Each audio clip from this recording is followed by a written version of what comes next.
Bismillahirrahmanirrahim. Assalamualaikum warahmatullahi wabarakatuh.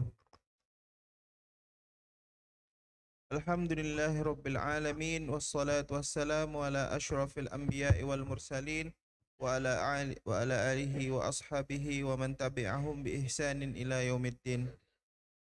Segala puji bagi Allah Rabb semesta alam, rahmat dan keselamatan semoga terlimpah atas yang paling mulia Nabi Muhammad sallallahu alaihi wasallam, juga atas keluarga dan para sahabat serta kepada yang mengikuti mereka dalam kebenaran sampai hari kiamat. Jamaah Masjid Babut Tobah yang dirahmati Allah Subhanahu wa taala. Alhamdulillah kita telah selesai melaksanakan sholat subuh berjamaah dalam keadaan sehat tanpa halangan suatu apapun. Semoga Allah ridho dengan apa yang kita lakukan. Amin ya rabbal alamin. Selanjutnya kajian ba'da subuh hari ini insyaallah akan disampaikan oleh guru kita Profesor Abu Asma Andre LC. Bapak Ustadz sudah berada di antara kita alhamdulillah dengan tema kajian kita hidup di zaman susah. Sebelum Ustadz menyampaikan bahasannya, baiklah kita buka kajian ini dengan membaca basmalah. Bismillahirrahmanirrahim. Kepada Ustadz kami persilakan dengan alokasi waktu 1 jam dan dilanjutkan dengan tanya jawab kurang lebih 10 menit. Fadl. Bismillah. Assalamualaikum warahmatullahi wabarakatuh. Alhamdulillah. Alhamdulillah hamdan katsiran thayyiban barakan fih kama yuhibbu rabbuna wa yarda. Wa asyhadu an la ilaha illallah wahdahu la syarikalah. Wa asyhadu anna Muhammadan abduhu wa rasuluhu la nabiyya ba'da ma ba'du. Raditu billahi rabba wa bil islami dina wa bi Muhammad nabiyya wa rasula. Jemaah rahimani wa rahimakumullah. Segala puji bagi Allah Subhanahu wa taala, Rabb semesta alam yang telah memberikan kepada kita sekian banyak nikmat, nikmat Islam, nikmat iman, nikmat sehat walafiat, dan nikmat pada hari ini setelah kita mengerjakan sholat subuh secara berjamaah, insyaallah ta'ala kita akan sedikit mempelajari agama Allah Subhanahu wa ta'ala. Dan ketahuilah bahwasanya di antara tanda kebaikan seorang hamba, sebagaimana yang disabdakan oleh Nabi kita Nabi Muhammad alaihi salatu wassalam, adalah dia yang diberikan oleh Allah Subhanahu wa taala kepemahaman di dalam agama. Dan ada dua hal, sebenarnya ada satu hal yang saya rasa cukup mengganggu saya. Tadi dikatakan profesor, itu jauh sekali itu. Mudah-mudahan itu termaksud bagian dari doa. Itu yang pertama, itu jauh sekali. Adapun yang kedua, tadi disebutkan kita, ini nggak seberapa mengganggu. Sebenarnya judul taklim kita di kesempatan pagi hari ini adalah kiat hidup di zaman susah. Kiat hidup di zaman susah. Sebelum kita memulai pembahasan kita, ada beberapa hal yang hendak saya sampaikan. Hal yang pertama, agama Islam adalah agama yang sempurna. Makna dari sempurna adalah mengatur segala hal. Kalau orang-orang yang memiliki harta, berkecukupan, berlebih, maka syariat Islam mengaturnya. Maka di sana ada pembicaraan tentang zakat mal. Bukankah zakat mal tertuju kepada orang-orang yang memiliki harta? Hartanya mengendap selama 1 tahun. Dan telah sampai kepada titik tertentu yang dikatakan sebagai nisab. Harta mengendap selama 1 tahun dan telah melewati nisab. Ini merupakan tanda bahwasanya orang tersebut diberikan oleh Allah Subhanahu wa taala kelapangan di dalam rezeki. Di dalam syariat kita Islam dibicarakan tentang bagaimana kewajiban-kewajiban dan atau yang harus dilakukan oleh orang-orang yang memiliki harta. Ada pembicaraan zakat mal, infak, sodakoh, wakaf, hibah, dan yang semisalnya, itu ditujukan kepada orang-orang yang memiliki harta. Belum lagi ditinjau dari sisi tazkiyatun nufus, usaha memperbaiki jiwa atas orang-orang yang memiliki harta. Mereka wajib bersyukur kepada Allah Subhanahu wa Ta'ala. Kalau yang namanya zakat mal, infak, sodakoh, dan yang semisalnya, itu pembicaraannya ditinjau dari sisi muamalah. Adapun ditinjau dari sisi tazkiyatun nufus, maka orang-orang yang memiliki harta, dia wajib bersyukur kepada Allah Subhanahu wa Ta'ala. Dan wujud bersyukur adalah menunaikan kewajiban yang Allah Subhanahu wa Ta'ala berikan kepada harta tersebut. Dan di sana ada orang-orang yang Allah Subhanahu wa Ta'ala berikan kekurangan di dalam masalah harta. Maka atas orang-orang yang diberikan kekurangan di dalam masalah harta, ada pembicaraannya. Dari sisi tazkiyatun nufus, mereka bersabar. Terlarang atas mereka meminta-minta di luar hajat kebutuhan asasi. Mereka adalah orang-orang yang berhak mendapatkan zakat mal. Mereka adalah orang-orang yang diutamakan di dalam pembagian harta rampasan perang. Dan yang semisalnya. Poin yang pertama ini saya hendak menunjukkan kepada Anda bahwasanya syariat Islam syariat yang sempurna. Menjelaskan tentang bagaimana seharusnya orang-orang yang memiliki harta bersikap dan bagaimana seharusnya orang-orang yang berkekurangan bersikap. Ini yang pertama. Yang kedua, sebagaimana kekayaan bisa menjadi sumber fitnah, pun kekurangan bisa menjadi sumber fitnah. Kita katakan, ada orang-orang yang dalam keadaan berkecukupan atau berlebih, maka hartanya yang berkecukupan atau berlebih tersebut menjadi sumber fitnah atas dirinya. Tidak menghantarkan dia untuk semakin dekat kepada Allah Subhanahu wa Ta'ala, tetapi menjadikan dia semakin jauh dari Allah Subhanahu wa Ta'ala. Sebagaimana pula kekurangan di dalam bab harta bisa menjadi sumber fitnah. Yakni jemaah rahimani wa rahimakumullah, jangan terbayang bahwasannya sumber fitnah itu hanya semata-mata kekurangan harta. Memiliki harta pun bisa menjadi sumber fitnah. Seorang sahabat bertanya kepada Nabi kita Nabi Muhammad alaihi salatu wassalam tentang siapa manusia yang paling berbahagia. Konteks jawaban Rasul pada saat itu adalah inna sa'ida laman junibal fitan. Orang yang paling berbahagia adalah orang yang dijauhkan dari fitnah. Beliau ditanya lagi, setelah itu siapa ya Rasulullah? Beliau mengatakan inna sa'ida laman junibal fitan. Orang yang paling beruntung, orang yang paling berbahagia adalah yang dijauhkan dari fitnah. Dan beliau mengulangi ucapan ini sebanyak 3 kali. Kemudian Rasul mengatakan, Walaman waqa'al fitnah fasabbara alaih fawaha.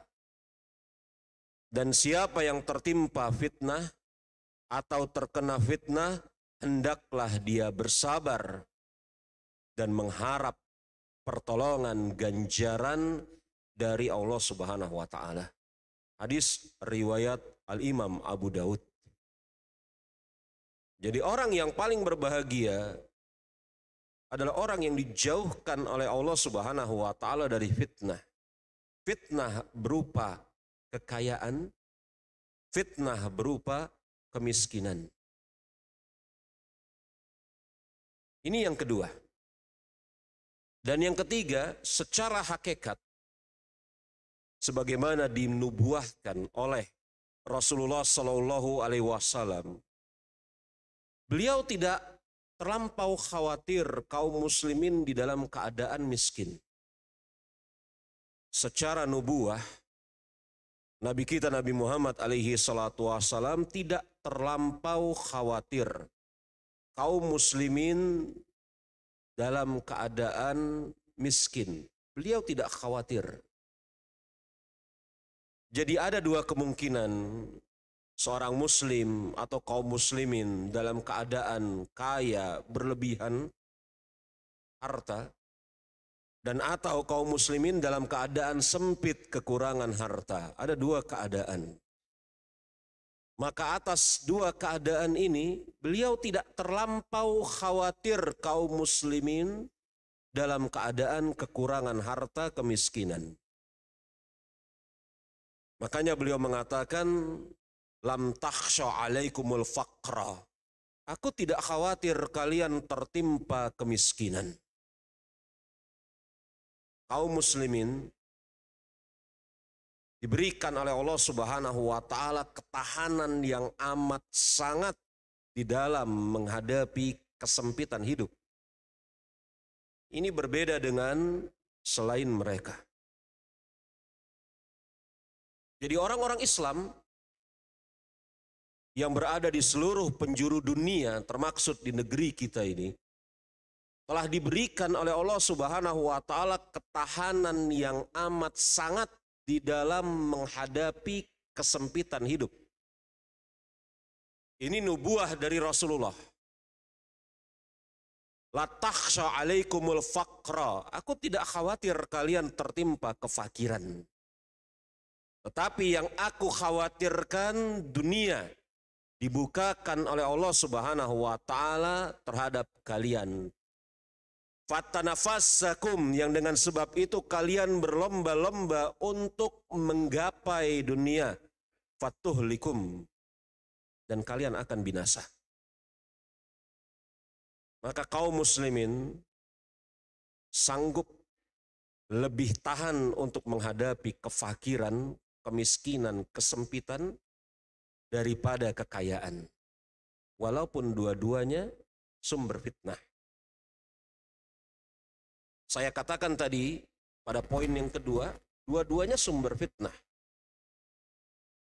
Tetapi mana yang paling sanggup dihadapi oleh seorang muslim, kaum muslimin? Kefakiran. Dari mana kita bisa mengatakan seperti itu? Rasul kita sendiri yang bersabda. Maka jemaah, kalau pembicaraan tentang zakat mal, hak-hak atas harta, keutamaan infak, sodako, bersyukur terhadap nikmat yang Allah berikan, mungkin sudah sering kita dengar. Maka izinkan saya untuk memotret dari sisi yang lain. Yakni bagaimana sikap dan sifat seorang muslim ketika menghadapi kesempitan hidup. Dan di hadapan jemaah rahimani wa rahimakumullah, telah ada makalah yang saya susun, dan alhamdulillah ini baru saja saya selesaikan di bulan Januari kemarin, yang berjudul Kiat Hidup di Zaman Susah. Kalau Anda melihat kiat hidup di zaman susah, saya beri tanda petik atas lafaz susah. Mungkin akan menimbulkan suatu pertanyaan, khususnya dari orang-orang yang bergelut di bidang bahasa Indonesia. Tanda petik di sana tidak tepat, menyalahi standar KBBI, ejaan yang disempurnakan. Saya katakan iya memang. Saya sadar memberikan apostrof di sana tidak tepat. Kalau diterapkan KBBI dan ejaan yang disempurnakan. Saya hanya hendak memberikan kepada Anda sinyal bahwa tidak setiap kesempitan hidup dianggap susah oleh orang yang mengalaminya. Saya sebenarnya hanya hendak memberikan kepada pembaca makalah ini sinyal bahwasanya tidak setiap kesempitan hidup itu dianggap susah oleh orang yang mengalaminya. Ada sebagian orang yang bahkan jemaah rahimani wa rahimakumullah menganggap susah hidupnya ketika berlimpah harta. Dan menganggap susah hidupnya ketika berlimpah harta. Macam perasaan susah tersebut.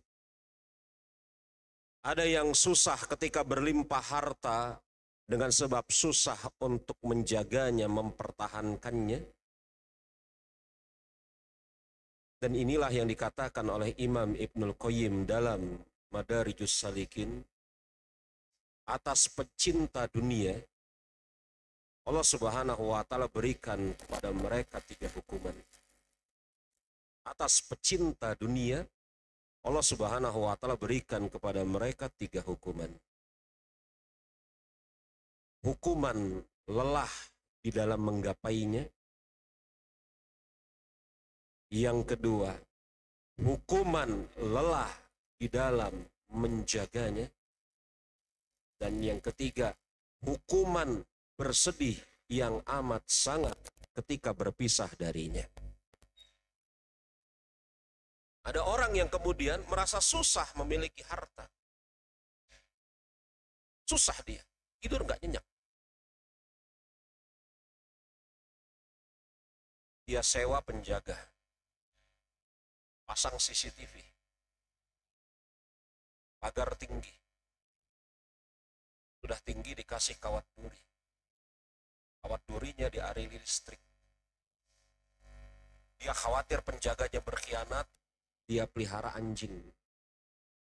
Dia khawatir anjingnya diracun, dia pelihara bebek soang. Dia khawatir itu semua, dia tidak tidur-tidur. Susah. Ada orang-orang seperti ini, ada.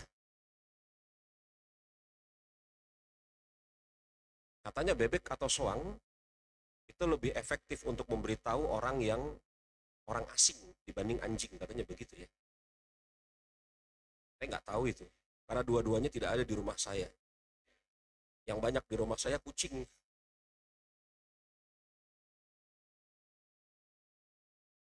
Maka ada orang-orang yang kemudian susah ketika hartanya banyak. Susahnya dengan sebab yang seperti saya isyaratkan tadi. Ada juga yang susah karena apa? Dia merasa nanti ini akan dipertanggungjawabkan di sisi Allah Subhanahu wa Ta'ala. Maka ada sebagian orang soleh, diantaranya Muhammad Al-Munkadir, mengatakan kepada keluarganya, jangan sampai harta ini menginap lebih dari semalam di rumah kita. Bayangkan cuma, dia mendapatkan kemudian harta rampasan perang ghanimah, dia bawa pulang ke rumahnya, dia berpesan kepada anak dan istrinya agar jangan sampai harta ini mengendap melewati sehari semalam di rumah.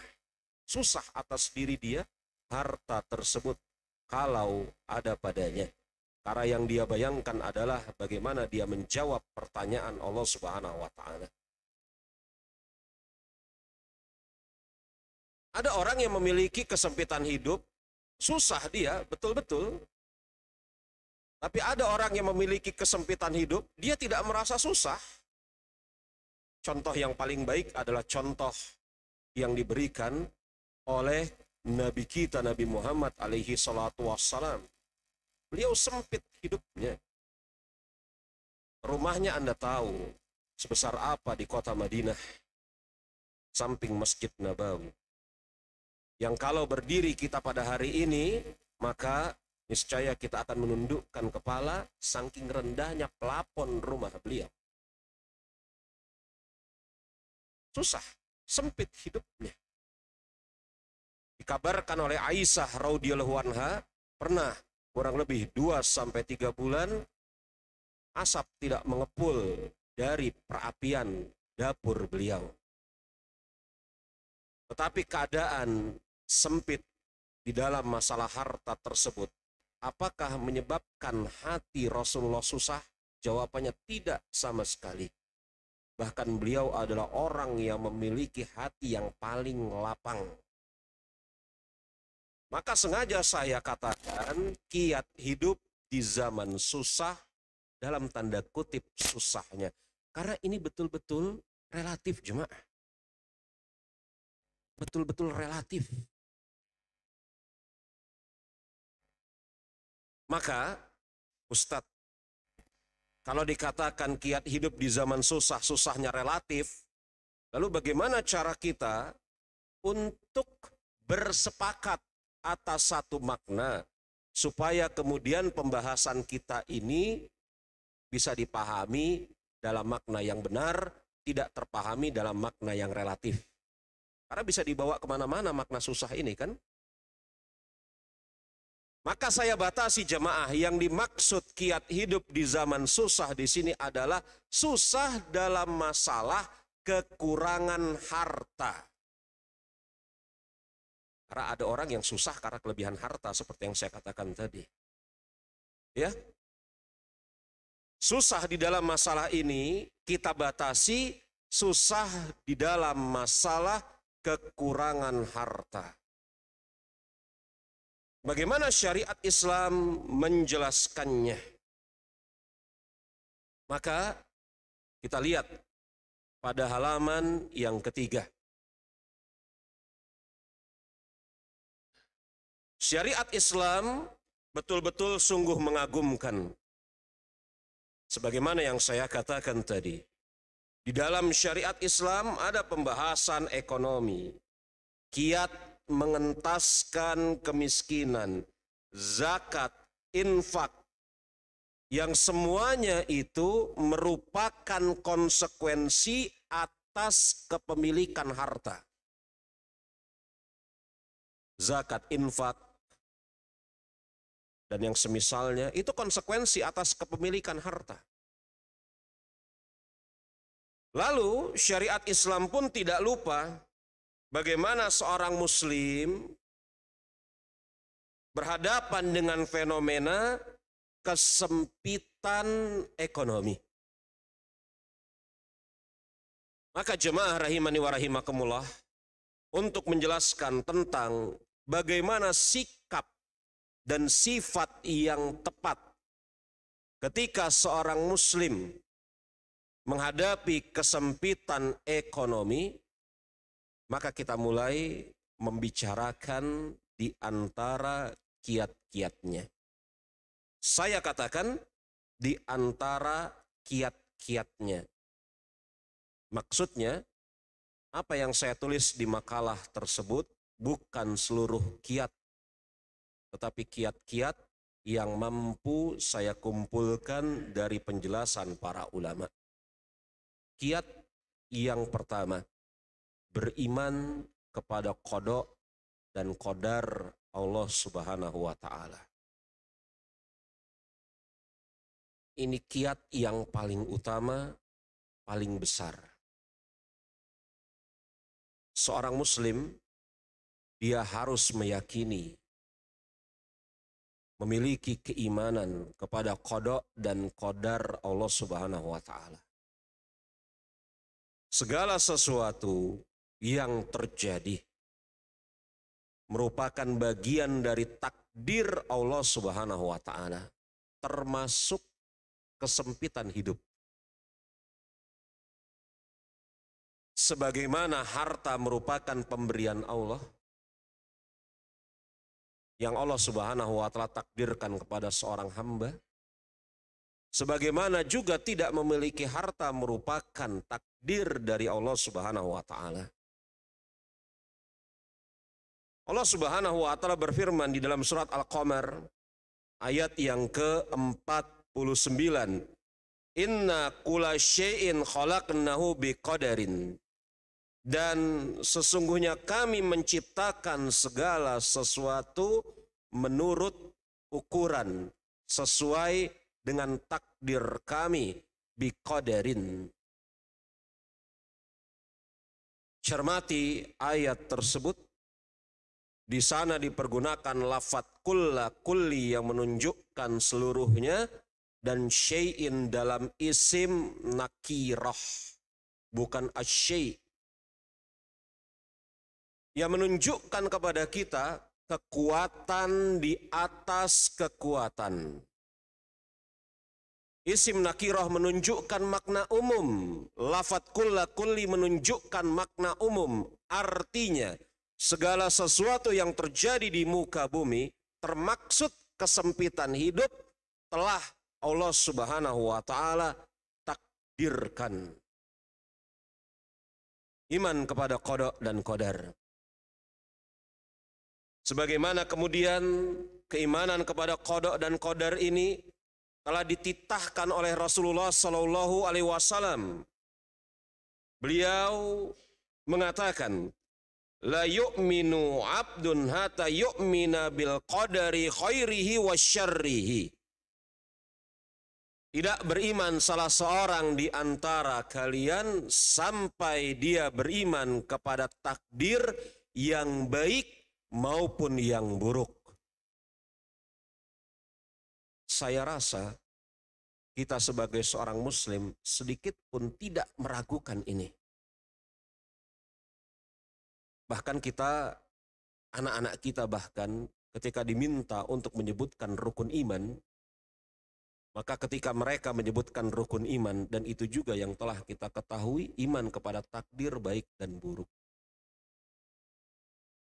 Tapi kenapa atas diri sebagian muslim yang mengucapkan kalimat beriman kepada takdir baik dan buruk tidak sanggup menerima keburukan dalam tanda kutip yang Allah tetapkan untuk diri dia? Saya katakan keburukan dalam tanda kutip karena takdir Allah di sisi penciptaan Allah Subhanahu wa taala baik. Tetapi di sisi yang dirasakan makhluk, mungkin dia merasakannya buruk. Saya agak lupa, apakah pernah di majelis ini saya membahas tulisan yang saya tulis, alhamdulillah saya tertimpa musibah. Saya agak lupa. Tetapi bagaimana musibah, bencana, itu bisa dipandang dari sisi yang lain. Yakni seorang muslim yang mendapatkan musibah bencana yang merupakan ketetapan takdir dari Allah Subhanahu wa taala, dia bisa memandangnya dari sisi yang lain, sisi positif. Maka baik dan buruk tersebut itu betul-betul yang dirasakan oleh makhluk. Adapun ketika berasal dari penciptaan takdir, semuanya baik. Karena di dalam doa kunut witir, Rasul mengajarkan kepada kita, asyarru laisa ilaik. Keburukan tidak bersumber dan tidak layak disandarkan kepadamu. Kita beriman dan kita mengetahui bahwasanya oposit, lawan dari kekayaan, kemiskinan. Tahu kita itu. Sebagaimana juga kita mengetahui bahwasanya kita wajib beriman kepada takdir yang baik dan yang buruk. Tetapi ketika kemudian ada sesuatu keburukan yang menimpa kita, mengapa seakan-akan kalimat tersebut kita Iman kepada takdir baik dan buruk. Makanya beliau, Nabi kita Nabi Muhammad alaihi salatu wasallam mengatakan apa?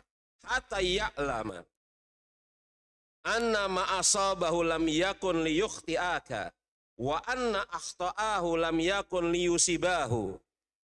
Dia beriman kepada takdir baik dan buruk sampai dia mengetahui apa yang pasti menimpanya tidak akan luput darinya, dan apa yang Allah luputkan darinya pasti tidak akan menimpanya. Pasti. Apa yang Allah Subhanahu wa taala tetapkan akan terjadi untuk dirinya,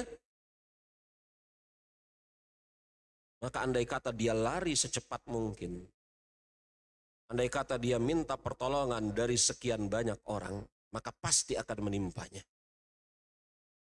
Apa yang tidak Allah Subhanahu wa taala tetapkan untuk dirinya, walaupun dia berusaha sekuat tenaga untuk menggapainya, dia minta bantuan dari sekian banyak orang, maka itu tidak akan mungkin bisa dia gapai. Beriman kepada takdir baik dan buruk. Kalau ada di antara Anda yang sedang merasakan kesempitan di dalam ekonomi, ketahuilah bahwasanya apa yang Anda rasakan ini, itu telah Allah Subhanahu wa taala tetapkan 50.000 tahun sebelum penciptaan langit dan bumi. Sebagaimana kemudian Nabi kita Nabi Muhammad alaihi salatu wasallam bersabda, kataballahu maqadir khalaiq qabla an yakhluqu samawati wal ard bi khamsina alfas sanah. Allah Subhanahu wa taala telah menetapkan takdir seluruh makhluk, baik yang ada di langit maupun yang ada di bumi, sebelum penciptaan langit dan bumi 50.000 tahun. Semuanya Allah takdirkan. Maka jangan sekali-kali kemudian menggugat takdir Allah Subhanahu wa taala. Yang ada pada diri kita adalah menjalankan syariat dan yakin Allah Subhanahu wa taala tidak akan mungkin menyia-nyiakan hambanya yang taat. Masalahnya atas sebagian kaum muslimin pada hari ini, mereka menggugat takdir Allah, tetapi tidak berjalan di atas syariat.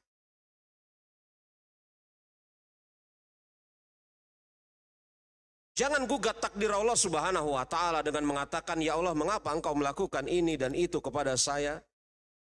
Atau sampai kepada ucapan yang bernada kekufuran dengan mengatakan takdir memang kejam. Ini kalimat yang bernada kekufuran. Takdir memang kejam. Ketika dia mengatakan takdir memang kejam, itu kan menisbatkan kepada yang menciptakan takdir, Allah Subhanahu wa taala, dan Allah tidak memiliki sikap kejam sama sekali. Ini kalimat yang harus kita hati-hati, jemaah rahimani wa rahimakumullah. Maka yang ada adalah kita beriman kepada qada dan qadar, menjalankan aturan syariat, dan yakin bahwasanya Allah Subhanahu wa taala tidak akan mungkin menyia-nyiakan hamba-hambanya yang berusaha untuk taat. Kiat yang pertama, beriman kepada qada dan qadar. Kiat yang kedua, berikan saya tanda ya Pak ya, kalau misalnya waktu sejam sudah lewat. Bagaimana biasa, saya suka untuk mengajar, kadang-kadang kelebihan waktu ini. Berikan tanda ya Pak ya. Yang kedua, sadar bahwasanya dunia ini negeri ujian. Yang mengatakan ini Rasul sendiri kok. Ad-dunya darul bala, kata Rasul. Dunia ini kampung ujian. Sadar bahwasanya dunia ini kampung ujian. Rasul sendiri yang mengatakan seperti itu, ad-dunya darul bala, dunia ini kampung cobaan, bala, bencana, ujian. Makanya ketika menjelaskan kaitan antara kehidupan dan kematian, kehidupan, kematian, di rentang itu manusia hidup di muka bumi. Hidup, mati, di rentang itu. Hidup, mati, di rentang itu manusia hidup di muka bumi. Ketika menjelaskan tentang rentang antara kehidupan dengan kematian, Allah Subhanahu wa taala berfirman, "Kullun nafsin za'iqatul maut." Setiap jiwa pasti akan merasakan kematian. Setiap jiwa pasti akan merasakan kematian. Ini rentang antara kehidupan dengan kematian. Kemudian Allah Subhanahu wa taala berfirman apa? Di dalam surat Al-Anbiya ayat ke-35. Kullun nafsin za'iqatul maut. Wa nabluwakum bisyar'i wal khairi fitnatan wa ilaina turja'un. Tiap-tiap yang berjiwa akan merasakan kematian dan kami akan menguji kamu dengan keburukan dan kebaikan sebagai cobaan yang sebenar-benarnya. Cermati jemaah rahimani wa rahimakumullah. Bahwasanya ujian di dalam ayat ini bukan hanya keburukan, kebaikan pun merupakan ujian. Itulah yang saya katakan tadi di awal. Bahwasanya andai kata harta dipersepsikan sebagai kebaikan dan miskin dipersepsikan sebagai keburukan, lagi-lagi ini kan persepsi ya. Ya, lagi-lagi ini persepsi. Andai kata kaya dipersepsikan sebagai kebaikan, andai kata miskin dipersepsikan sebagai keburukan, saya nggak setuju Ustadz. Lalu apa? Kaya dipersepsikan sebagai keburukan, oke. Miskin dipersepsikan sebagai kebaikan, oke juga. Terserah. Terserah Anda hendak mempersepsikan kaya kebaikan atau keburukan, miskin kebaikan atau keburukan, terlepas dari itu. Tetapi kebaikan dan keburukan itu akan menyertai hidup seorang hamba sebagai bentuk ujian dari Allah Subhanahu wa taala. Terlepas Anda mempersepsikan miskin itu baik atau buruk. Saya tidak mengharuskan Anda sepakat dengan saya bahwasanya miskin itu buruk. Boleh saja Anda berpendapat miskin itu baik. Tetapi kalau Anda mempersepsikan miskin itu baik, itu pun akan diuji oleh Allah Subhanahu wa taala. Dan kami akan menguji kamu dengan keburukan dan kebaikan sebagai cobaan. Dan hanya kepadanya lah kalian akan dikembalikan. Untuk mempertanggungjawabkan bagaimana sikap, sifat kita di dalam menghadapi kebaikan dan keburukan tersebut. Jadi di dalam ayat ini jemaah, kebaikan dan keburukan adalah ujian dari Allah Subhanahu wa taala. Dalam ayat ini, kebaikan maupun keburukan adalah ujian dari Allah Subhanahu wa taala. Dan Allah Subhanahu wa taala melihat bagaimana sikap, sifat kita menghadapi kebaikan dan keburukan. Setelah kemudian jelas sikap dan sifat kita di dalam menghadapi kebaikan dan keburukan, maka atas itulah kita akan dihisap. Itulah makna dan kepada kamilah kalian seluruhnya akan dikembalikan. Jadi jangan Anda anggap bahwasanya hanya orang-orang kaya saja yang dihisap. Orang-orang miskin juga dihisap. Bagaimana cara dia mengatasi atau berhadapan dengan kemiskinan? Betul memang, orang kaya hisapnya lebih lama, karena materi hisapnya lebih banyak. Iya kan? Materi hisapnya lebih banyak, maka dia dihisap lebih lama dibanding orang miskin. Tetapi bukan berarti orang miskin bebas hisap. Enggak.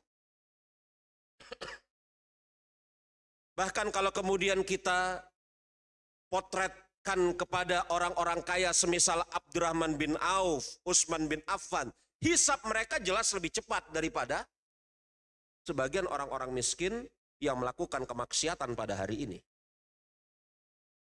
Mungkin ada seseorang yang mengatakan orang kaya akan dihisap lebih lama. Betul. Saya miskin. Iya. Abdurrahman bin Auf, Utsman bin Affan akan dihisap lebih lama daripada saya yang miskin ini. Nanti dulu.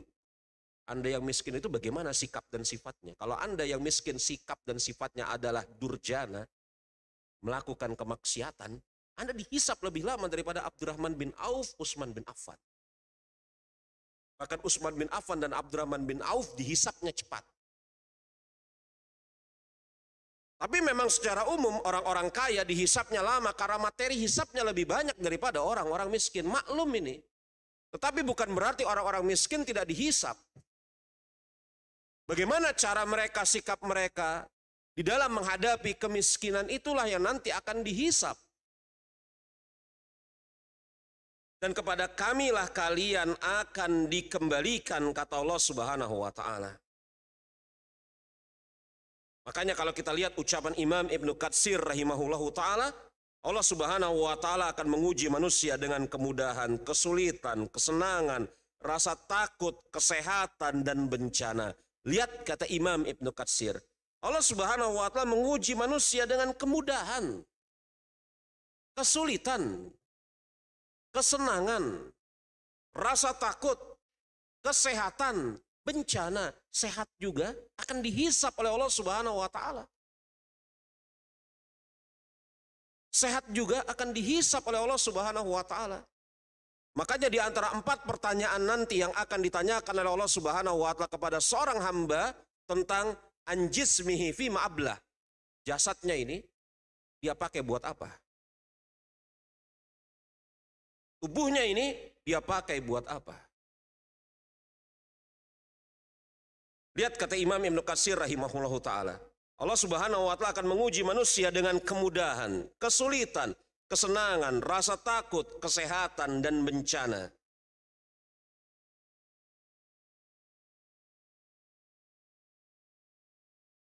Kemudian yang ketiga. Tidak saya baca semuanya jemaah. Nanti amanah saya kepada pengurus taklim di kesempatan pagi ini untuk membagikan makalah tersebut kepada jemaah semuanya untuk dibaca lebih lanjut. Ya. Yang ketiga, baik sangka kepada Allah Subhanahu wa Ta'ala. Baik sangka kepada Rabb Azza wa Jalla. Jemaah rahimani wa rahimakumullah. Kalau kepada manusia saja kita tidak boleh buruk sangka. Gak boleh kita buruk sangka kepada manusia. Perkataan gak boleh buruk sangka kepada manusia ini diungkapkan sendiri oleh Nabi Muhammad alaihi salatu wassalam. Beliau mengatakan iyakum bizzon fa inna dzonna akzabal hadis. Jauhilah kalian buruk sangka kepada manusia. Karena buruk sangka kepada manusia adalah seburuk-buruknya ucapan. Buruk sangka kepada manusia saja tidak boleh, apalagi buruk sangka kepada Rabb seluruh manusia. Belum lagi kalau kemudian misalnya na'udzubillah min zalik, ada orang yang memiliki buruk sangka kepada Allah. Kita tanyakan, atas materi apa, atas keadaan apa, atas kondisi apa Anda berburuk sangka kepada Allah? Manusia ini kadang-kadang nggak adil. Sekian banyak nikmat yang Allah Subhanahu wa Ta'ala berikan kepada kita. Pada suatu saat kemudian ada nikmat yang Allah kurangi dengan satu tujuan, hikmah yang dalam. Langsung kemudian berburuk sangka kepada Rabb Tabaraka wa Ta'ala.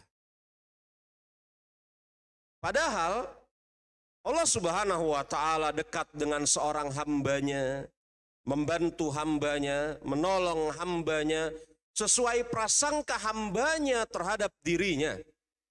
Ini sebagaimana di dalam hadis qudsi, di mana Allah Subhanahu wa Ta'ala berfirman, Ana inda zona abdi bi. Sesungguhnya saya ini berada di atas prasangka hambaku kepada diriku. Ini hadis qudsi yang dikeluarkan oleh Imam Bukhari dan Imam Muslim. Sesungguhnya aku berada di atas prasangka hambaku terhadap diriku. Maksudnya apa? Apakah ketika seseorang kemudian dia melakukan kemaksiatan, tidak berubah, tidak taubat, dia berprasangka baik Allah akan mengampuni dosanya? Apakah itu yang dimaksud? dan atau ada seseorang yang melakukan kebaikan, melakukan keburukan, dia tidak menyesali keburukannya tersebut, dia berprasangka baik kepada Allah, Allah akan mengampuni dosanya. Apa itu yang dimaksud? Jawabannya diungkap oleh Imam Qodiyat. Karena hadis ini bapak-bapak, jemaah rahimani wa rahimakumullah, ibu-ibu mungkin yang hadir di belakang, rentan disalahpahami. Anda baik sangka kepada Allah, memang betul itu kalimat yang tidak bisa digugat. Tapi baik sangka kepada Allah itu bukan dalam rangka hendak membatalkan syariat Allah, melanggengkan kemaksiatan, tidak bertaubat. Ini orang-orang yang berprasangka, yang menaruh baik sangka dengan cara yang salah. Imam Qodiyat mengatakan, sebagian ulama mengatakan, bahwa makna hadis di atas adalah Allah Subhanahu wa Ta'ala akan memberikan ampunan jika hamba meminta ampunan. Allah Subhanahu wa Ta'ala akan menerima taubat jika hamba bertaubat. Allah Subhanahu wa Ta'ala akan mengabulkan doa jika hamba meminta. Allah Subhanahu wa Ta'ala akan beri kecukupan jika hamba meminta kecukupan. Ulama yang lainnya, kata Imam Qodiyat, berkata, maknanya adalah berharap kepada Allah dan meminta kepada Allah Subhanahu wa Ta'ala. Artinya baik sangka kepada Allah Subhanahu wa Ta'ala di sisi Imam Qodiyat Asy-Syafi'i, salah seorang di antara gurunya Imam An-Nawawi rahimahullahu ta'ala, ini harus dibarengi dengan amal yang baik. Baik sangka tanpa amal yang baik, kata Imam Hasan al-Basri, itulah makna lain dari istidraj. Baik sangka menurut versi Imam Qodiyat, baik sangka kepada Allah Subhanahu wa Ta'ala harus dibarengi dengan amal yang baik. Maka jemaah rahimani wa rahimakumullah, Jabir bin Abdullah radhiyallahu anhuma, dia mendengar 3 hari sebelum Rasulullah SAW wafat, beliau bersabda, la yamutunna ahadakum illa wa yuhsin billahi zan. Janganlah salah seorang di antara kalian mati, melainkan dalam keadaan berbaik sangka kepada Allah Subhanahu wa Ta'ala. Jangan juga hadis ini disalahpahami, Pak. Oh, saya belum mau mati. Lalu, maka saya hadirkan buruk sangka terus kepada Allah. Bukan gitu maknanya, ya. Iya kan? Bukan gitu maknanya, ya. Saya belum mau mati, Ustaz. Lalu, ketika Rasul mengatakan janganlah salah seorang di antara kalian mati, melainkan dalam keadaan baik sangka, saya belum mau mati, makanya saya buruk sangka terus kepada Allah. Bukan begitu. Ya. Jangan juga sampai seseorang mengatakan apa? Dia dengar hadis riwayat Imam Tirmizi. Sesungguhnya malaikat tidak akan masuk ke dalam rumah yang ada anjing. Dia belum mau mati, dia pelihara anjing banyak-banyak. Supaya malaikat maut menyingkir menurut prasangka dia. Nggak ada urusan. Malaikat maut tetap akan datang. Walaupun seseorang pelihara anjing banyak-banyak. Kata para ulama, yang dimaksud malaikat tidak masuk di sana adalah malaikatur rahmah. Yakni Rasul berwasiat 3 hari sebelum beliau wafat dengan mengatakan janganlah salah seorang di antara kalian mati melainkan dalam keadaan baik sangka kepada Allah Subhanahu wa Ta'ala. Berbaik sangka kepada Allah. Apapun yang kita jalani ini selama kita berada di atas koridor syariat, maka sudah barang tentu. Apa yang Allah Subhanahu wa Ta'ala takdirkan kepada kita itu membawa kebaikan. Itu saja. Baik sangka ini jemaah, sikap terpuji apalagi kepada Allah Subhanahu wa Ta'ala. Dan dipraktekkan dengan sangat baik oleh para nabi dan rasul. Saya ambil contoh. Ketika Nabi Ibrahim alaihissalam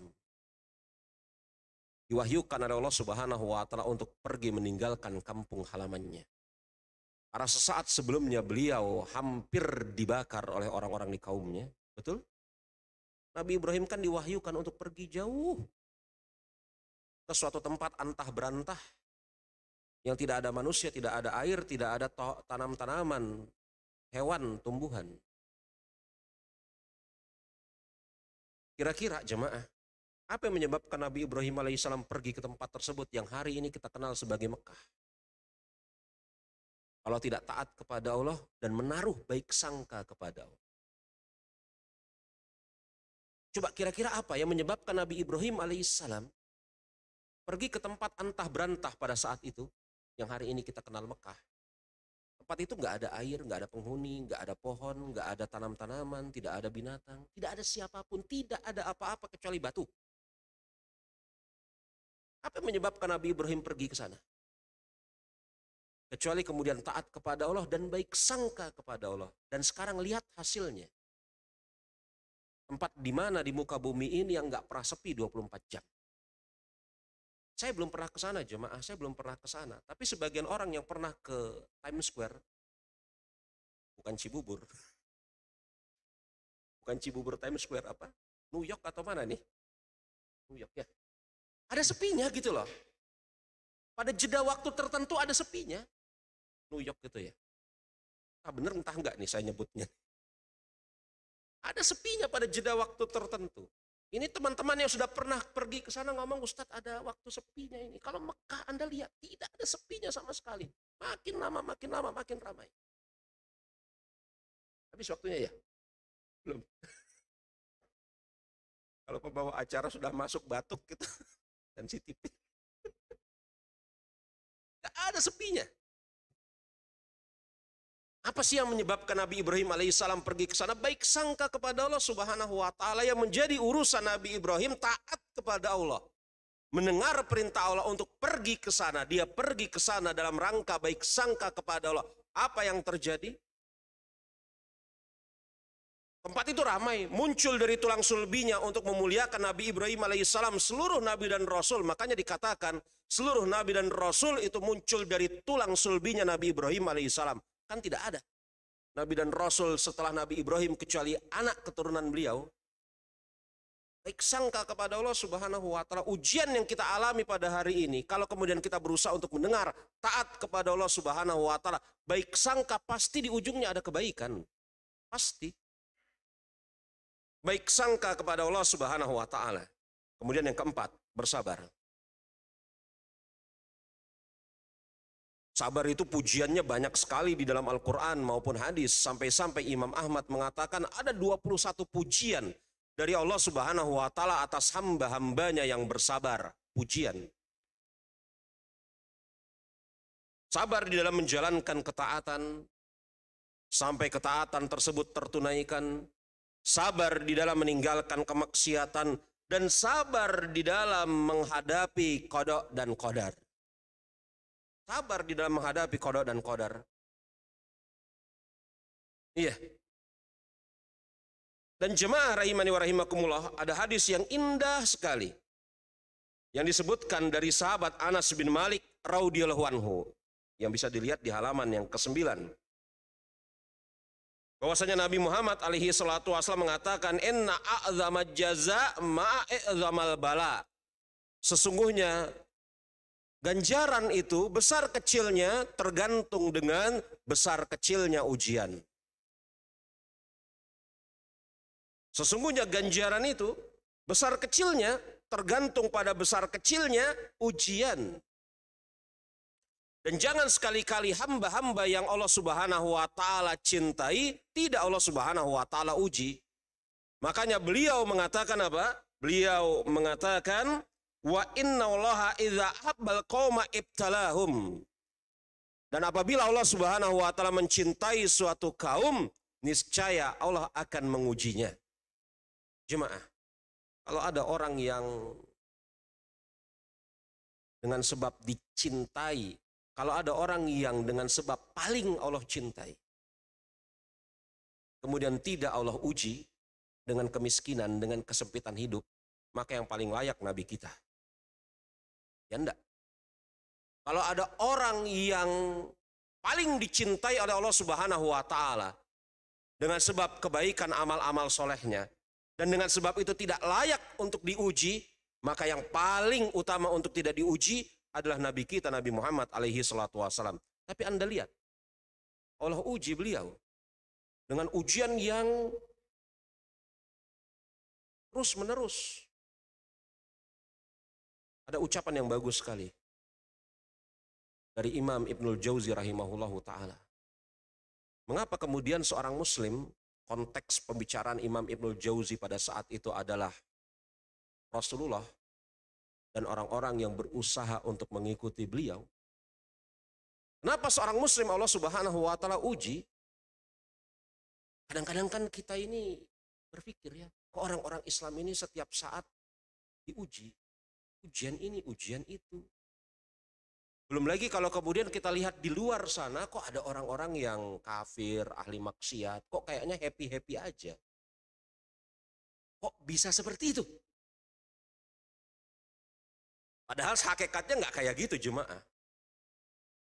Tapi untuk menjawab ucapan ini, Imam Ibnul Jauzi mengatakan, kenapa manusia ini kemudian diuji, orang-orang muslim, Islam ini diuji oleh Allah Subhanahu wa taala dengan ujian yang terus-menerus dengan satu tujuan, agar mereka nggak betah hidup di muka bumi. Ini ucapan luar biasa jemaah. Agar saya dan Anda tidak betah hidup di muka bumi. Agar kemudian kenikmatan sesungguhnya yang kita rasakan bukan di muka bumi ini, tetapi di surga kelak. Makanya kemudian Imam Ibnul Jauzi menutup kalimatnya yang panjang. Imam Ibnul Jauzi berbicara panjang. Kenapa sih orang-orang kafir kadang-kadang kita lihat happy-happy aja hidupnya. Orang-orang Islam ini begini keadaannya. Usah, ngantri beras, ngantri minyak. Saya baru pulang dari Sumatera beberapa waktu yang lalu. Di daerah-daerah tertentu itu ngantri solar panjang sekali Pak. Kita bisa salahkan siapapun kalau kita mau menyalahkan siapapun. Betul? Tetapi bukankah ini ujian? Sampai mereka nginepin itu bus-busnya, motor-motornya, kendaraan-kendaraannya, mereka pulang. Nggak tahu solar itu datangnya kapan. Ini keadaan di pedalaman Sumatera ya. Loh, saya nggak ngeliat gitu Ustadz di Jawa. Ya main-main ke pedalaman Sumatera lah. Saya nggak ngeliat itu. Ini ujian. Kaum muslimin diuji terus oleh Allah Subhanahu wa taala. Mengapa? Agar mereka tidak betah hidup di muka bumi ini. Agar kemudian kesempurnaan nikmat yang sesungguhnya mereka rasakan di akhirat kelak, yakni di surga. Untuk membuktikan kebenaran ucapan nabinya, kata Imam Ibnul Jauzi, bahwasanya apa? Ad-dunya sijil mu'min wa jannatul kafir. Dunia ini penjara bagi orang mukmin, sedangkan bagi orang kafir adalah surganya. Maka wajar jemaah. Karena tempat kita itu sebenarnya bukan di dunia. Kita dunia ini merantau. Dengan salah satu sebab perbuatan ayah kita Nabi Adam alaihissalam, kita merantau di muka bumi. Bukan tempat kita muka bumi ini. Bukan tempat kita. Maka terus menerus ada ujian sabar. Ustadz, sampai kapan sabarnya? Sampai mati. Loh, kok sabar sampai mati? Iya. Lalu setelah itu apa? Ada ganjaran atas orang-orang yang bersabar. Seberapa banyak ganjarannya? Kata Allah, bi ghairi hisab, tanpa ada batasan ganjaran atas orang yang bersabar. Sabar. Habis waktunya nih Pak. Belum? Lanjut ya. Yang kelima, bersikap qanaah. Qanaah itu kalau dalam bahasa Jawa mungkin bisa didekati dengan nerimo ya. Mungkin. Ya. Bersikap qanaah atas pemberian Allah Subhanahu wa taala. Bersikap qanaah atas pemberian Allah Subhanahu wa taala. Saya punya tulisan jemaah di apa? Di akun arsip saya dengan judul memenuhi hati dengan kecukupan, dalam kurung bersikap qanaah. Bersikap qanaah yakni ridho terhadap pemberian Allah Subhanahu wa taala. Kadang-kadang Allah berikan banyak, biasanya kalau diberikan banyak nerima ya. Tapi terkadang Allah Subhanahu wa taala berikan dikit. Nah, disinilah ketika Allah Subhanahu wa taala berikan dikit, tertuntut atas kita sikap qanaah. Makanya Nabi kita Nabi Muhammad alaihi salatu wasallam mengatakan, qad aflaha man aslama wa ruzika kafafan wa qanaullahu bima atahu. Sungguh beruntung orang yang telah beragama Islam. Kita ini nih beruntung, kita telah beragama Islam. Enggak ada keberuntungan yang paling besar selain menjadi seorang muslim. Enggak ada. Nggak ada keberuntungan yang paling besar. Makanya ketika Umar bin Khattab radhiyallahu anhu tertimpa musibah, dia mengatakan, saya bersyukur kepada Allah Subhanahu wa taala atas musibah yang menimpa diri saya, karena musibah tersebut tidak menimpa agama saya. Bayangkan jemaah, kalau musibah itu menimpa agama kita. Beruntung orang yang telah masuk ke dalam agama Islam, diberikan rezeki yang cukup, dan Allah Subhanahu wa taala menjadikan dia qanaah, menerima terhadap apa yang Allah Subhanahu wa taala berikan kepadanya. Bersikap qanaah, menerima pemberian Allah Subhanahu wa taala. Adapun yang keenam, berhemat. Ini wasiat dari orang tua kita ya. Nah, pandai-pandai menabung. Dan jangan dengarkan ocehan sebagian anak muda yang punya slogan, muda foya-foya, tua kaya raya, mati masuk surga. Ini ocehan anak muda yang gak bertanggung jawab. Apa? Betul ya? Muda foya-foya, tua kaya raya, mati masuk surga. Aduh. Hemat pangkal kaya. Itu kan yang dikatakan oleh orang tua kita zaman dahulu kala. Kok bisa-bisanya foya-foya pangkal kaya gitu loh. Hemat. Kita harus punya skala prioritas di dalam membelanjakan uang kita. Kalau sesuatu itu masih layak dipergunakan, pergunakan. Kalau sesuatu itu tidak tertuntut atas kita untuk membelinya, tidak perlu kita beli. Jangan kita jadi budak konsumerisme, jadi kemudian mangsa orang-orang kafir. Orang-orang kafir ini bikin macam-macam jemaah. Tujuannya untuk apa? Nguras uang kita. Hah? Sadar nggak sih kita ini masuk ke dalam bab jebakan Ghazul Fikr? Sudah barang tentu di sini ada ustadz-ustadz yang membahas Ghazul Fikr ya. Mereka bikin macam-macam. Kalau kemudian Anda mengikuti apa yang dibikin oleh orang-orang kafir itu macam-macam, dengan sebab itu Anda mengeluarkan uang terus-menerus, habis uang kita. Dihisap sumber daya kita oleh mereka. Saya beli HP Samsung, saya nggak sebut merek, udah kesebut tadi. Saya beli HP Samsung 2 tahun yang lalu, sampai sekarang bagus, betul? Kemudian saya lihat ini, turunannya udah ada 8. Bayangin Pak, turunan HP saya udah ada 8, adeknya. Ini kalau saya ikutin, beli lagi. Padahal ini masih bagus. Baterainya masih bisa 3 hari. Fungsinya masih bisa berfungsi secara baik, betul? Ngapain saya beli adeknya yang ada 8 ini? Bagus sudah. Kadang-kadang fiturnya beda-beda dikit. Bedanya. Tapi kemudian didengungkan di benak kita, beli, kalau enggak ketinggalan zaman itu. Hemat. Orang yang siap menghadapi kemungkinan yang ada di masa depan berupa kesulitan ekonomi, dia yang berhemat dari sekarang, hemat. Dan sikap hemat ini jemaah rahimani wa rahimakumullah, sikap yang diajarkan dalam syariat kita. Makanya syariat kita menjelaskan larangan untuk membuang-buang uang boros. Gak boleh. Berhemat. Kemudian yang ketujuh, ini yang terakhir. Meyakini bahwasanya di balik kesulitan pasti ada kemudahan. Allah Subhanahu wa taala yang berfirman seperti ini kok. Dalam ayat yang kita maklum, kita tahu ayatnya. Di dalam surat apa? Alam Nasyrah. Ayat yang kelima sampai dengan ayat yang keenam. Fa inna ma'al usri yusra, inna ma'al usri yusra. Sesungguhnya, kalau kita lihat terjemahan Al-Quran kita, sesungguhnya sesudah kesulitan ada kemudahan, sesudah kesulitan ada kemudahan. Padahal lafadz ma'a itu jemaah, itu bukan summa.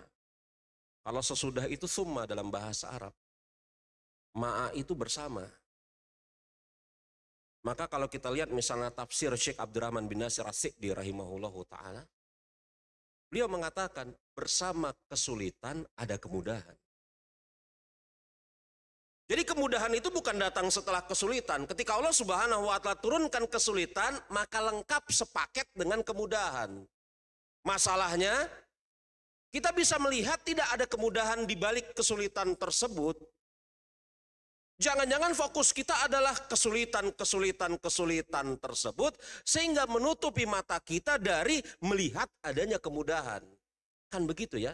Manusia ini kan sangat terpengaruh sikapnya, tabiatnya, sifatnya dari apa? Pandangannya, mindsetnya. Kalau yang dia lihat adalah kesulitan, padahal kemudahannya ada, tidak terlihat oleh dia. Kemudahannya ada, datang bersama kesulitan.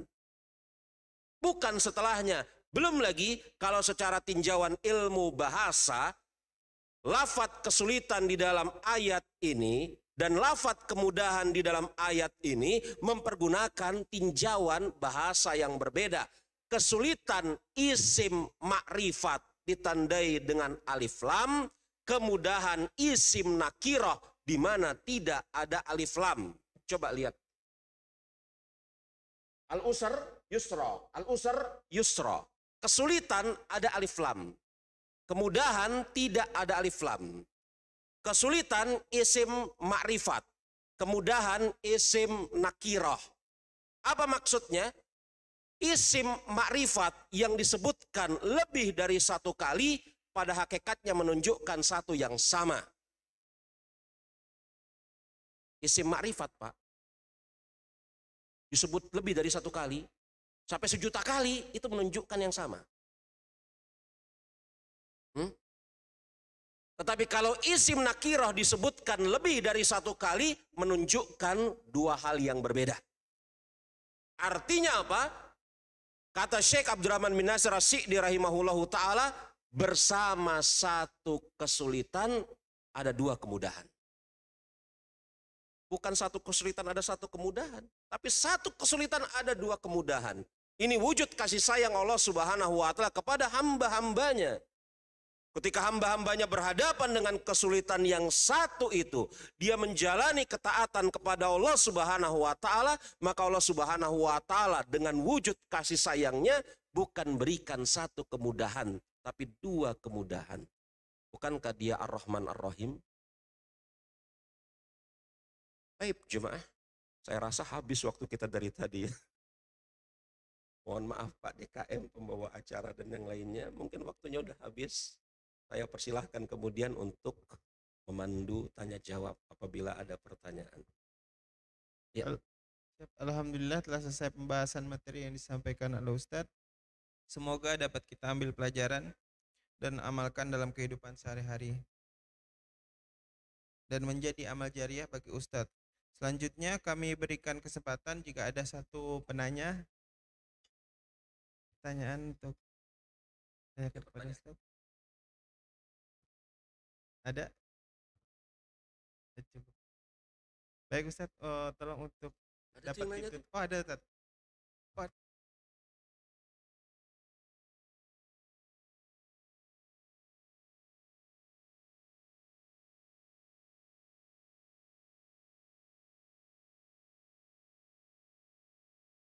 Assalamualaikum warahmatullahi wabarakatuh. Waalaikumsalam warahmatullahi wabarakatuh. Pak Ustadz mungkin pengen tanya singkat aja Pak. Tadi kan di awal-awal Bapak bilang susah itu maksudnya kan dalam miskin harta kan ya Pak?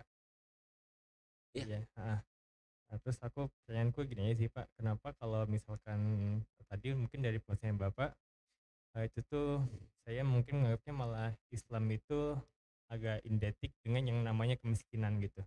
Namun kalau yang saya amatin itu dari sahabat-sahabat Rasul yang ada zaman-zaman sebelumnya dan juga mungkin dari orang-orang Islam yang beriman yang saya amatin, yang mereka itu memang rajin bersedekah, justru mereka tuh malah kekayaannya menjadi berlimpah gitu Pak. Justru mereka malah tidak miskin gitu. Sedangkan orang-orang yang ibaratnya mereka itu pelit sedekah gitu, mereka malah semakin miskin gitu Pak. Terima kasih. Iya, jadi pertanyaannya saya tangkap tadi, bagus pertanyaannya. Jadi miskin ataupun kaya itu menyebabkan seseorang susah atau tidak, itu betul-betul tergantung persepsi hamba itu. Bagaimana yang tadi saya jelaskan. Tetapi supaya kemudian pembicaraan kita ini tidak mengambang, maka saya kerucutkan jadi satu. Yang dimaksud susah di sini adalah apa? ketika berhadapan dengan fenomena kekurangan harta. Ini harus kita pegang dulu ya. Karena ada juga pembahasan bagaimana ada orang-orang yang kaya merasa susah hidupnya. Ada. Dan lagi saya garap makalahnya. Ada orang-orang yang kaya raya susah hidupnya. Susah itu bukan karena dia masih pengen harta. Dia susah membayangkan hartanya yang sedemikian banyak ini akan memberatkan hisab dia. Seperti yang saya ceritakan tadi, Muhammad Al-Munkadir mengatakan kepada istri dan anak-anaknya, jangan sampai nih uang, harta gonimah bermalam lebih dari 1 hari 1 malam. Susah dia. Tapi kan orang-orang model kayak gini berapa banyak sih? Tapi ada, bukannya nggak ada. Nah, supaya kemudian pembicaraan kita ini tidak ngelantur kemana-mana, saya kerucutkan yang dimaksud susah di sini adalah fenomena kekurangan harta. Ini dulu pertama. Lalu jemaah, susah atau miskin, susah atau miskin sama aja ya. Kaya atau miskin, itu pada hakikatnya adalah netral. Netral. Seorang hamba tidak diazab dengan sebab kekayaannya, sebagaimana seorang hamba tidak diazab dengan sebab kemiskinannya. Kaya dengan miskin itu netral, Pak. Jangan Anda bayangkan kalau kemudian orang kaya ini pasti diazab. Jangan pulang dari masjid ini, ketemu orang kaya, siap-siap kamu masuk neraka. Enggak juga begitu. Enggak. Kaya sama miskin itu netral. Yang kemudian menjadikan kekayaan atau kemiskinan itu sebagai ladang ganjaran atau azab adalah bagaimana sikap seseorang berhadapan dengannya. Bagaimana orang menyikapi kekayaannya. Bagaimana seseorang menyikapi kemiskinannya. Andai kata kemudian kaya itu terpuji secara mutlak, yang tercela miskin, atau sebaliknya, yang terpuji secara mutlak adalah miskin, kaya adalah tercela secara mutlak, tidak ada pembicaraan yang diucapkan oleh Imam Ghazali yang diperinci lebih lanjut oleh Imam Ibnul Qayyim, mana yang lebih utama, kaya yang bersyukur atau miskin yang bersabar. Ini panjang pembicaraannya Imam Ghazali, kemudian dibeberkan lagi oleh Imam Ibnul Qayyim dalam kurang lebih 12 halaman. Mana yang lebih utama? Kaya bersabar, kaya bersyukur, miskin bersabar. Artinya apa? Dua-duanya punya potensi menjadi lebih utama. Iya kan? Kalau kemudian orang kaya yang lebih utama, nggak ada pembicaraan ini. Jadi permasalahannya bukanlah dalam masalah atau kesempatan hari ini saya mengajak kepada Anda untuk menjadi orang kaya sekaya-kayanya atau menjadi orang miskin sekaya-kayanya. Tidak. Tetapi bagaimana cara kita menyikapi harta, bagaimana cara kita menyikapi ketidakmiliki harta. Itu. Orang kaya berpotensi masuk surga, sebagaimana orang miskin berpotensi masuk surga. Orang kaya berpotensi masuk neraka, Korun kurang apa kayanya? Masuk neraka, betul? Hah? Kurang apa kayanya Abdurrahman bin Auf, Utsman bin Affan, tapi masuk surga, betul? Hah? Rasul kita miskin, masuk surga. Jadi permasalahannya bukan kaya atau miskin, bagaimana sikap kita. Nah, membangun sikap itu yang perlu jemaah. Membangun sikap itu yang perlu. Supaya kemudian kita bisa bersikap dengan yang benar. Adapun kekayaan atau kemiskinan yang kita jalani, tidaklah mencelakakan kita. Itu saja. Jadi kalau ada orang kaya bersedekah, betul? Dengan sedekah itu banyak orang terbantu, betul? Dan bersamaan dengan itu kekayaannya makin bertambah, betul? Dengan kekayaannya makin bertambah, dia perbanyak lagi sedekah, tambah lagi, bagus. Bagus ya? Hah? Gak ada salahnya atas orang-orang ini. Begitu. Ya, Allahu a'lam bishawab. Pertanyaannya hanya satu saja tadi. Kita cukupkan. Mungkin kalau ada pertanyaan lain kita bahas sambil santai. Ba'da saya tutup taklim ini. Begitu jemaah rahimani wa rahimakumullah, saya tutup dengan mengucapkan subhanakallahumma wa bihamdika asyhadu an la ilaha illa anta astaghfiruka wa atubu ilaik wa akhiru da'wana alhamdulillahirabbil alamin. Assalamualaikum warahmatullahi wabarakatuh. Waalaikumsalam warahmatullahi wabarakatuh. Sebelum kajian pagi ini kita akhiri, kami mengajak jamaah untuk menghadiri pengajian yang insya Allah akan diadakan pada Jumat pada asar tanggal 2 Ramadan 24 Maret 2023 dengan Ustadz Ilham Tabrani membahas buku ensiklopedia salat, dan Sabtu ba'da subuh tanggal 3 Ramadan 25 Maret dengan Ustadz Rizky Nasution dengan kajian kitab Ma'alim As-Sunnah An-Nabawiyah, dan kajian Ahad pada subuh tanggal 4 Ramadan 26 Maret dengan Ustadz Ilham Tabrani melanjutkan kajian kitab Riyadhus Shalihin. Demikian yang dapat kami sampaikan. Terima kasih atas perhatiannya dan mohon maaf atas kekhilafan. Billahi taufik wal hidayah. Wassalamualaikum warahmatullahi wabarakatuh.